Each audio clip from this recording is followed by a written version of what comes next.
Transformer.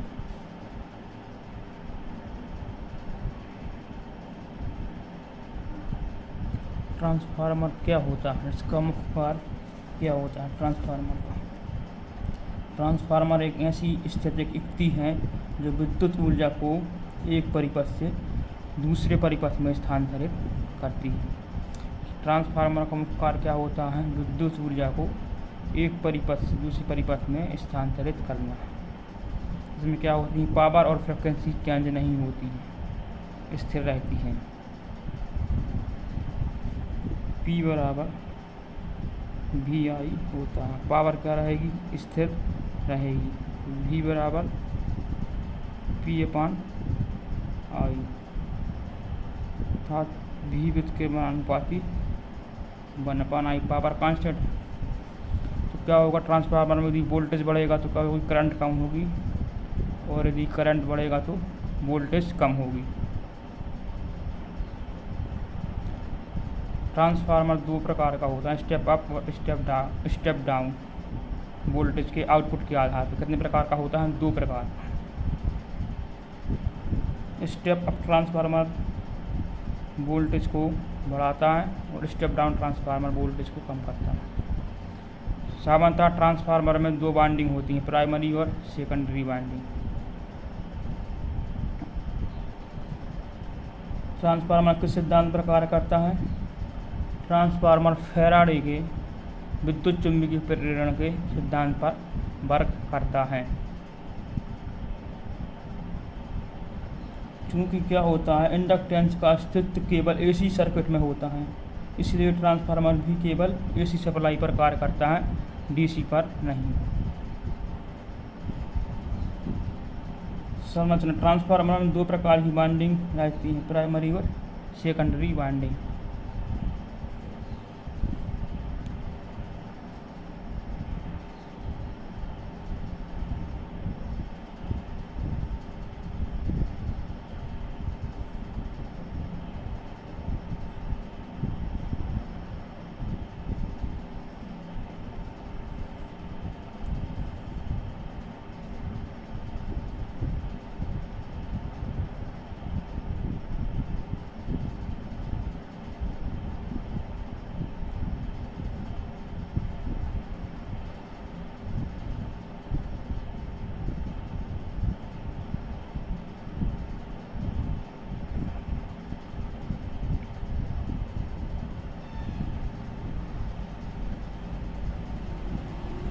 ये क्या है, सेकेंडरी साइड, ये क्या है, प्राइमरी साइड। प्राइमरी साइड को AC सप्लाई सोर्स से क्या किया जाता है, कनेक्ट किया जाता है। क्या होता है, जब ट्रांसफार्मर की तो प्राइमरी वाइंडिंग को AC सोर्स से संयोजित किया जाता है तो प्रत्यावर्ती विद्युत धारा के प्रवाह से प्राइमरी के चारों ओर एक अल्टरनेटिंग स्वभाव का चुंबकीय क्षेत्र पैदा हो जाता है। क्या होता है, जब इसमें करंट प्रवाहित करते हैं तो उसकी प्राइमरी में क्या होता है, रोटेटिंग मैग्नेटिक फील्ड उत्पन्न हो जाता है। इसके कारण जो चुंबकीय बल रेखाएं उत्पन्न होती हैं वो सेकेंडरी वाइंडिंग को भी क्या करती हैं, कट करती हैं। और क्या होता है, फैराडे के विद्युत चुंबकीय प्रेरण सिद्धांत के अनुसार सेकेंडरी में विद्युत वाहक बल पैदा हो जाता है।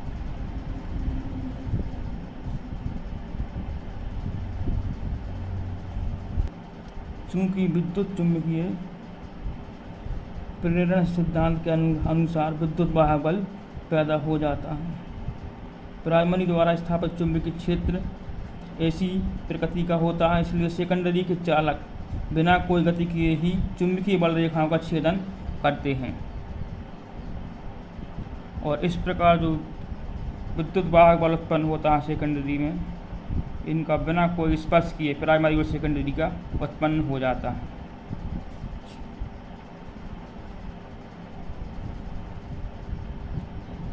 यदि ट्रांसफार्मर को DC सप्लाई से संयोजित कर दिया जाए तो क्या होगा, इसकी वाइंडिंग जल जाएगी। क्यों जल जाएगी, क्योंकि बिना AC सोर्स के इंडक्टेंस और रिएक्टेंस क्या होगा, वाइंडिंग में ना के बराबर होगा, बहुत कम होगा, इसलिए उसमें क्या होगा, करंट बहुत ज़्यादा फ्लो हो जाएगी, DC करंट, तो क्या होगा, वाइंडिंग जल जाएगी। इसलिए ट्रांसफार्मर DC पे वर्क नहीं करता है, ना ही डीसी सप्लाई ट्रांसफार्मर को दी जाती है। ईएमएफ इक्वेशन ट्रांसफार्मर के लिए कैसे निकालेंगे? फैराडे ने विद्युत चुम्बकीय प्रेरण के 2 नियम दिए थे।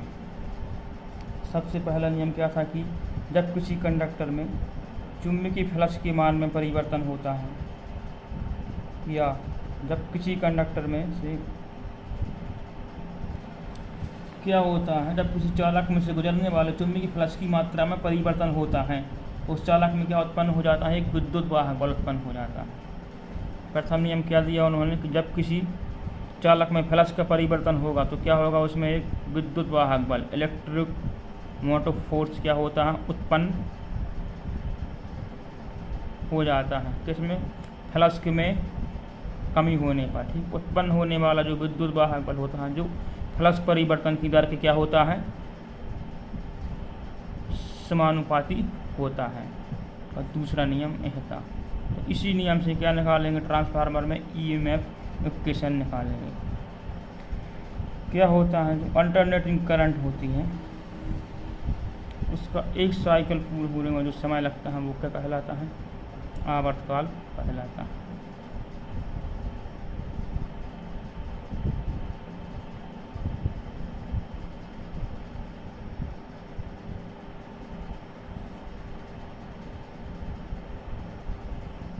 इसका जो क्या होगा?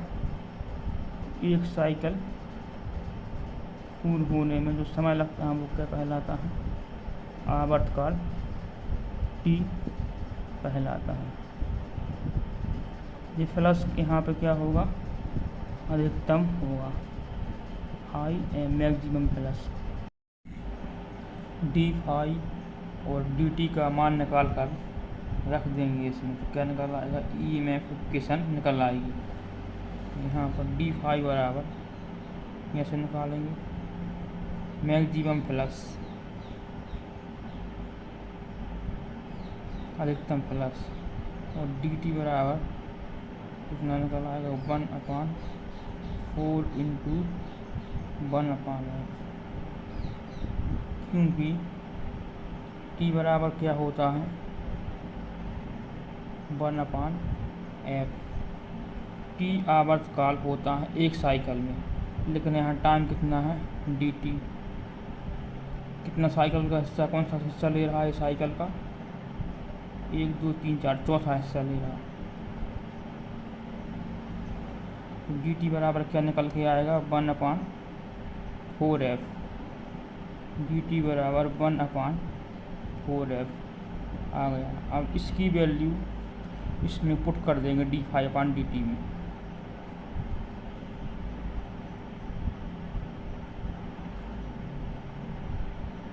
ईएमएफ समानुपाती फाई एम अपान 1/4f। ईएमएफ समानुपाती 4f ऊपर चला जाएगा इंटू फाई एम। ईएमएफ समानुपाती 4f फाई एम निकल आया था। एक टर्न में प्रेरित एवरेज विद्युत वाहक बल निकल के कितना आ गया? 4f phi m. जो ईएमएफ की वैल्यू निकली हुई है, एवरेज ईएमएफ की वैल्यू है वाइंडिंग के एक टर्न में। यदि वाइंडिंग में नंबर ऑफ टर्न कितने हो? n हो, तब क्या होगा? ई एवरेज बराबर n का क्या कर देंगे? इसमें गुना कर देंगे इंटू n। ये क्या है? एवरेज है, लेकिन सामान्यतः E R M S value ज्ञात करेंगे। तो इसकी E R M S value क्या निकल आएगी? E average into form factor. E average का मान कितना है? 4f maximum flux into n। Form factor का मान कितना होता है? 1.1। ई आर एम एस बराबर 4.44 इंटू n। ये क्या निकल गई? ट्रांसफार्मर कि ईएमएफ इक्वेशन ट्रांसफार्मर में उत्पन्न होने वाला विद्युत वाहक बल यदि प्राइमरी वाइंडिंग में है, प्राइमरी साइड क्या होगा,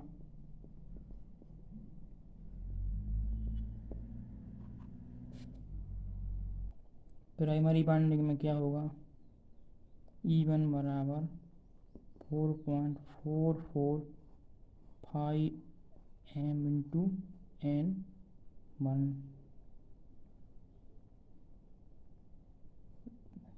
F1 और यहाँ फ्रिक्वेंसी एफ ही रहेगी क्योंकि फ्रिक्वेंसी हमेशा 50 हर्ट्ज होती है। और सेकेंडरी साइड क्या होगा, E2 बराबर 4.44 F into 5M into N2।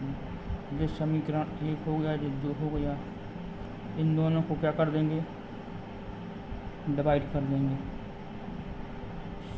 समीकरण 1 भाग समीकरण 2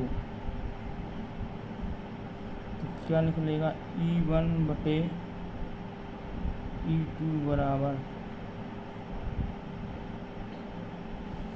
4.44 F5M N1 बटे 4.44 F5M N2। इससे कैंसिल हो जाएगा तो क्या निकल के आया, E1 बटे E2 बराबर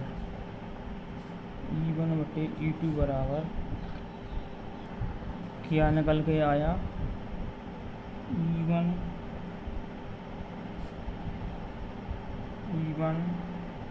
बटे E2 बराबर क्या निकला, N1 बटे N2। प्राइमरी वाइंडिंग साइड उत्पन्न होने वाला विद्युत वाहक बल प्राइमरी के नंबर ऑफ टर्न के समानुपाती होगा और सेकेंडरी साइड उत्पन्न होने वाला विद्युत वाहक बल सेकेंडरी के नंबर ऑफ टर्न के समानुपाती होगा। E1 क्या है, प्राइमरी वाइंडिंग में उत्पन्न होने वाला विद्युत, E2 क्या है, सेकेंडरी वाइंडिंग में उत्पन्न होने वाला विद्युत वाहक बल, और N2 क्या है, number of turns secondary winding में, और N1 क्या है, number of turns in primary winding में। यानी प्राइमरी वाइंडिंग में टर्न की संख्या N1 और सेकेंडरी वाइंडिंग में टर्न की संख्या क्या है, N2 है। क्या होता है, ट्रांसफार्मर ऊर्जा को क्या करता है, स्थानांतरित करता है एक सर्किट से दूसरे सर्किट की ओर। इसमें क्या होती है, पावर होती है जो हमेशा क्या होती है, स्थिर होती है। मतलब प्राइमरी वाइंडिंग साइड इतनी पावर रहेगी उतनी secondary winding side. Primary side power क्या रहेगी, P1 यानी V1 इंटू I1 बराबर V2 इंटू I2। तो क्या इनका रेशियो निकल आएगा, V1 बटे V2 बराबर क्या निकलेगा, I2 बटे I1। ठीक, ये निकल आएगा V1 बटे V2 बराबर I2 बटे I1। पलट देंगे इसको, V2 बटे V1 बराबर I1 बटे I2। 2 हो गया, ये क्या हो गया 1। यहाँ क्या है, E2 बटे E1 या V1 बटे V2, बात एक ही है। E2 बटे E1 बराबर क्या है, यहाँ पर निकल के आया है I1 बटे I2, और ये किसके बराबर है यहाँ पे, N2 बटे N1 के बराबर।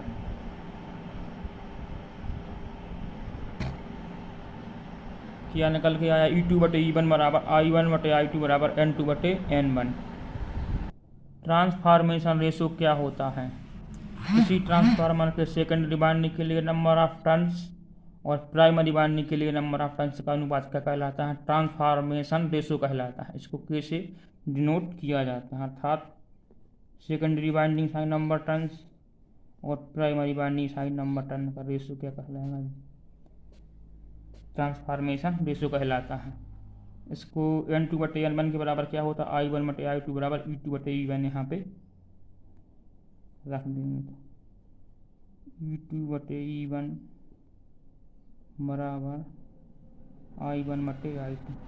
तो ट्रांसफॉर्मेशन रेशो क्या निकल के आएगा, I1/I2 बराबर E2/E1 बराबर N2/N1 बराबर K। इसका कोई मात्रक नहीं होता है ट्रांसफॉर्मेशन रेशो का। स्टेप अप ट्रांसफार्मर के लिए ट्रांसफॉर्मेशन रेशो का मान 1 से ज़्यादा होता है और स्टेप डाउन के लिए 1 से कम होता है, क्योंकि जो स्टेप अप ट्रांसफार्मर होता है उसकी सेकेंडरी वाइंडिंग के नंबर ऑफ टर्न्स ज़्यादा होते हैं और जो स्टेप डाउन ट्रांसफार्मर होता है उसकी सेकेंडरी वाइंडिंग के नंबर ऑफ टर्न्स कम होते हैं।